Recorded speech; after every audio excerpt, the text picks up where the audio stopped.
नमस्कार, आप देख रहे हैं कैपिटल टीवी का खास शो महाराष्ट्र फाइल्स। आपके साथ मैं हूं परवीन शेख। आपको बताएंगे क्यों एकनाथ शिंदे के बेटे पर भड़के राहुल गांधी, क्या वोट जिहाद पर है बड़ा खुलासा, क्यों 33 साल बाद नागपुर में हो रहा है शपथ ग्रहण, क्या है शिंदे फडणवीस की सीक्रेट डील और क्यों नाना पटोले हुए कांग्रेस से बाहर। इसके अलावा जानेंगे कौन किसकी बढ़ा रहा है टेंशन, कौन किसे दे रहा है चुनौती। साथ ही आपको इन सभी खबरों से कराएंगे रूबरू। लेकिन तमाम बड़ी खबरों में आगे बढ़ने से पहले एक नजर डालते हैं महाराष्ट्र की टॉप हेडलाइंस पर। डिप्टी सीएम एकनाथ शिंदे के बेटे श्रीकांत शिंदे पर भड़के राहुल गांधी, स्पीकर से बोले इन्हें चुप कराएं। बीजेपी नेता किरीट सोमैया का वोट जिहाद पर बड़ा बयान, बोले मालेगांव में वोट जिहाद के लिए आया सिर्फ 125 करोड़। महाराष्ट्र में 33 साल बाद नागपुर में शपथ लेंगे नए मंत्री, 35 मंत्री देवेंद्र फडणवीस के कैबिनेट में होंगे शामिल। एकनाथ शिंदे से देर रात सीएम देवेंद्र फडणवीस ने की मुलाकात, दोनों नेताओं के बीच बंद कमरे में हुई सीक्रेट डील, नाराज शिंदे फिर मान गए। नाना पटोले पर फूटा हार का ठीकरा, खड़गे ने पटोले को हटाने के लिए हां कर दी तो कांग्रेस नेता ने भी कर दी इस्तीफे की पेशकश। खबरों में सबसे पहले बात श्रीकांत शिंदे पर भड़के राहुल गांधी की। डिप्टी सीएम एकनाथ शिंदे के बेटे और सांसद श्रीकांत शिंदे ने संविधान पर चर्चा के दौरान कांग्रेस पर जमकर निशाना साधा। उन्होंने कहा कि इमरजेंसी के दौरान संविधान खतरे में था। उन्होंने राहुल गांधी से पूछा क्या उनकी दादी संविधान विरोधी थी। उन्होंने कहा कि राहुल गांधी यहां पर अभय मुद्रा का साइन दिखा रहे थे। अभय मुद्रा नॉन वायलेंस के बारे में सिखाता है, लेकिन ये भूल गए 1984 में कांग्रेस के राज में नॉन स्टॉप वायलेंस हुआ, सिखों का कत्लेआम किया गया, जिस पर राहुल गांधी भड़क गए और उन्होंने स्पीकर से श्रीकांत शिंदे को ये सब ना बोलने के लिए कहा। इसके बाद शिंदे के बेटे ने आगे कहा, कांग्रेस वाले आज सावरकर जी का अपमान करते हैं। मैं राहुल गांधी से पूछना चाहता हूं कि अगर ऐसा था तो उनकी दादी इंदिरा गांधी ने सावरकर जी की तारीफ क्यों करती थी। इस पर राहुल गांधी अपनी सीट पर खड़े हो गए। उन्होंने कहा कि मैंने इंदिरा जी से पूछा था कि सावरकर पर उनके क्या विचार हैं। इंदिरा जी ने कहा था कि सावरकर ने अंग्रेजों से समझौता कर लिया था, उनसे माफी मांगी। इंदिरा जी ने कहा था कि नेहरू जी जेल गए, गांधी जी जेल गए और सावरकर ने माफी मांगी थी। ये उनकी सावरकर पर सोच थी। शिंदे ने कहा जिस संविधान पर आज हम संविधान की चर्चा कर रहे हैं, इसी संविधान ने कांग्रेस को 400 से 40 पर लाकर खड़ा कर दिया है। इसी संविधान की ताकत की वजह से महाराष्ट्र की जनता ने महाविकास अघाड़ी का ऐसा हाल कर दिया है कि वहां वो विपक्ष का नेता भी नहीं बना सकती। इसी संविधान ने हमें महाराष्ट्र में दोबारा मौका दिया है। राहुल गांधी ने उदाहरण दिया कि हम युवकों के अंगूठे काट रहे हैं। मैं उन्हें बताना चाहता हूं कि 50 साल के राज में आपने इन युवकों के लिए कुछ नहीं किया। श्रीकांत शिंदे ने संसद में कहा कि इलाहाबाद हाईकोर्ट के जज जगमोहन लाल सिन्हा ने इंदिरा जी को चुनावी धांधली के लिए अयोग्य ठहराने का फैसला किया था। इस फैसले को रोकने के लिए असंवैधानिक हथकंडे अपनाए गए। जस्टिस सिन्हा को देहरादून से इलाहाबाद चीफ जस्टिस ने फोन किया और गृह मंत्रालय के सचिव फैसले को जुलाई तक टालने का दबाव बना रहे थे।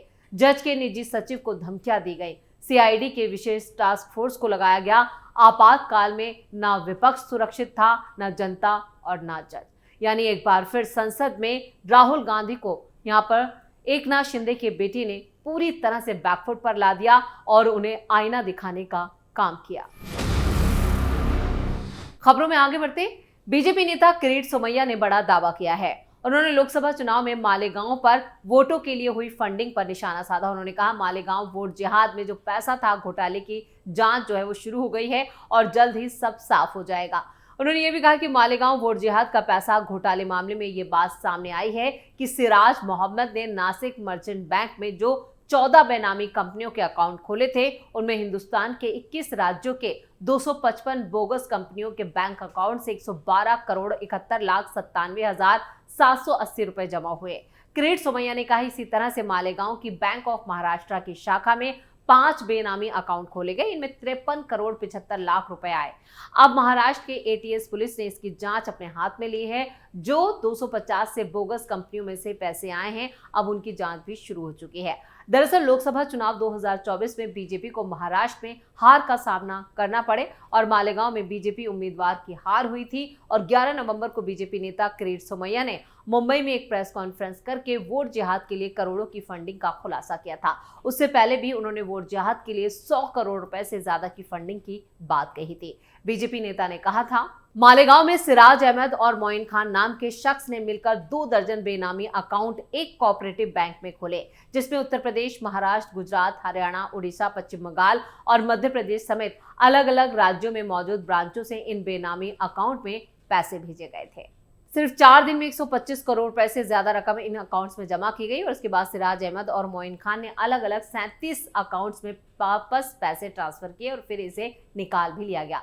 कुल मिलाकर 2500 बैंक ट्रांजैक्शन की गई, जिनमें 125 करोड़ रुपए पैसे भेजे गए और इनमें से ही इनको निकाल लिया गया।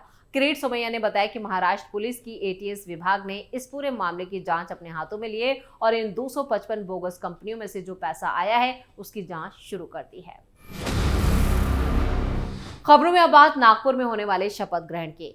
महाराष्ट्र में 3 दशक के लंबे अंतराल के बाद ऐसा होगा जब राज्य सरकार के मंत्रियों की शपथ मुंबई की बजाय नागपुर में होगी। मुख्यमंत्री देवेंद्र फडणवीस मंत्रिमंडल के सहयोगी 15 दिसंबर को नागपुर में शाम 4 बजे पद और गोपनीयता की शपथ लेंगे। इस शपथ ग्रहण समारोह में करीब 35 मंत्रियों के शपथ लेने की उम्मीद है। महाराष्ट्र मंत्रिपरिषद में 43 सदस्य हो सकते हैं। महाराष्ट्र में इससे पहले 1991 में नागपुर में शपथ ग्रहण समारोह आयोजित किया गया था। मुंबई में 5 दिसंबर को एक भव्य समारोह में बीजेपी नेता देवेंद्र फडणवीस ने सीएम पद और जबकि शिवसेना नेता एकनाथ शिंदे और एनसीपी प्रमुख अजित पवार ने डिप्टी सीएम की शपथ ली थी। इसके बाद से मंत्रिमंडल विस्तार को लेकर अटकलों का दौर चल रहा है।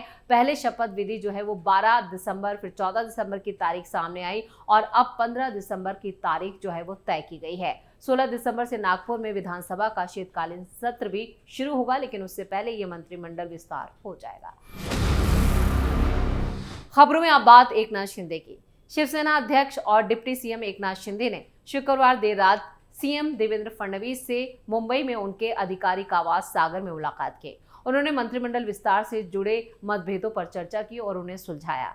मंत्रालयों और उम्मीदवारों के नाम को अंतिम रूप देने के लिए शुक्रवार को तीनों सत्ता पर काबिज दलों के बीच एक बंद कमरे में सीक्रेट मीटिंग हुई। इससे पहले खबर आई थी कि शिवसेना बीजेपी के बीच गृह विभाग को लेकर खींचतान जारी है। शिवसेना का तर्क था कि पिछली सरकार में जब देवेंद्र फडणवीस डिप्टी सीएम थे तो ये विभाग उनके पास था। अब एकनाथ शिंदे को डिप्टी सीएम बनाया गया, इसलिए गृह विभाग शिवसेना के खाते में आना चाहिए। महाराष्ट्र के मुख्यमंत्री देवेंद्र फडणवीस ने गुरुवार को पीएम मोदी से भी मुलाकात की थी और 5 दिसंबर को मुख्यमंत्री पद संभालने के बाद फडणवीस की ये पीएम मोदी से पहली मुलाकात की। पीएम मोदी फडणवीस की शपथ ग्रहण में भी मौजूद थे, लेकिन अब यहाँ पर जो सीक्रेट डील हुई है उसके मुताबिक वित्त विभाग जो है वो अजीत पवार को नहीं दिया जाएगा।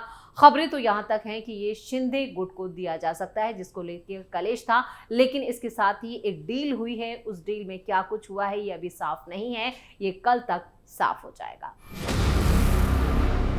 खबरों के आखिर में बात नाना पटोले की।